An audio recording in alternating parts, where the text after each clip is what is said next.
टी20 विश्वकप फाइनल रे team India trophy पाई final रे दक्षिण आफ्रिका सह भारत रे महामुकाबिला। टी20 विश्वकप फाइनल रे टीम इंडिया द्वितीय सेमीफाइनल रे इंग्लैंड को 68 रन रे हराई फाइनल पाई टिकेट काटिछि भारत। गायनार प्रोविडेंस स्टेडियम रे खेला जाइतिबा मैच रे इंग्लैंड टॉस जीतिथिला और प्रथमे बोलिंग करने को निष्पत्ति नेइथिला। भारतर निर्धारित 20 ओवर में 7टी विकेट रे हराई 171 रन करथिला।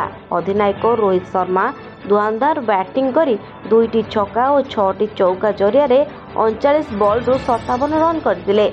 सेहीपरि सूर्य कुमार यादव 36 बॉल रु 47 रन इनिंग्स खेलिथिले। हार्दिक पांड्या मध्य दर्शनीय शॉट मारी 13 बॉल रु 2टी छक्का और गोटे चौका माध्यम 23 रन करथिले। जाडेजा 70 रन करी नॉट आउट रहिथिले। इंग्लैंड पक्षरु क्रिस जोर्डान को सर्वाधिक 3टी विकेट मिलिथिला। 172 रन विजय लक्ष्य नहीं इनिंग्स आरंभ करथिबा इंग्लैंड नियमित व्यवधान रे विकेट हराई चलीथिला। मात्र 26 रन ने प्रथम विकेट हराइथिला इंग्लैंड। ଏହା ପରେ ଗୋଟିଏ विकेट पड़थिला। सेपटे भारतीय बोलर मानकर प्रदर्शन चमत्कार रहिथिला।